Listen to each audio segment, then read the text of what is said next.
Don't fly by night to supersize your business. Sharon Horne-Ellstrom here, and our idiom today is fly by night.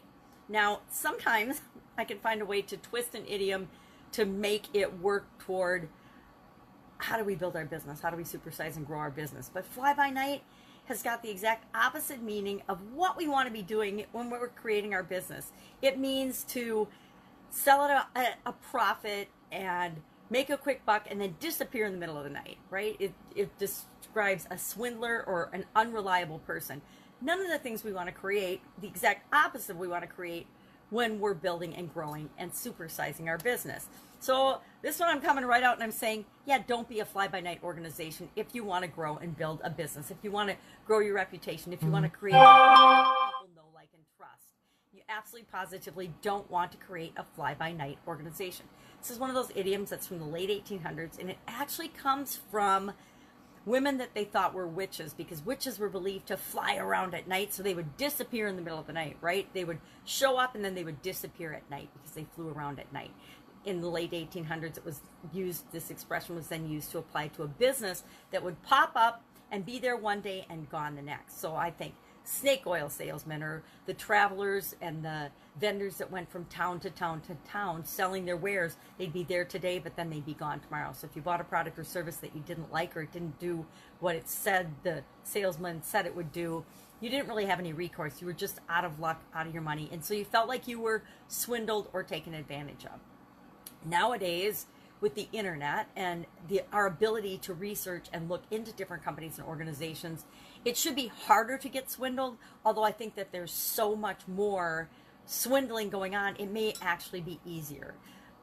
So we want to make sure that our reputation, our business, is one that has a good brand, good reputation. Remember, our brand is what other people think of us, what they see, what they believe about us. And we can influence that on purpose, but by doing a good job, by creating experiences with people that they enjoy and that they really appreciate. You know, how we make people feel is always going to be more important in the experience they have with us than our actual products or services. Now, that doesn't mean our products and services aren't important. They absolutely positively have to be the best we can create at any given time, but it's the experience people have with us that's going to be the thing that they remember. It's going to be how we made them feel, how we helped them solve a problem, how we interacted with them on every level in our business. So the last thing we want to do is be seen as somebody that's just out for ourselves, or just out to make money, or somebody that is shady or unethical in any way, shape, or form. I think, you know, carnies or carnivals or pop-up things, you know, even farmers markets. We look at farmers markets and we're like, oh, these are so trustworthy. They're local farmers. They're coming and they're selling their wares. But even amongst organizations and things like that, different entities can pop up that aren't necessarily from the community, that aren't necessarily with their customers' best interests at heart. And that's something we always want to protect, is our reputation, our brand, how we show up, and how we serve people, because that's how we build and supersize and grow our business.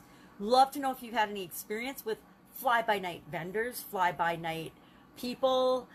I can think of other things that are fly-by-night that have nothing to do with business or nothing to do with swindling other people. Although, I guess in relationships, sometimes people swindle other people, and they represent themselves as something that they're not. I think we've all had experiences with people who aren't who they say they are, or they're pretending to be something or someone that they're not.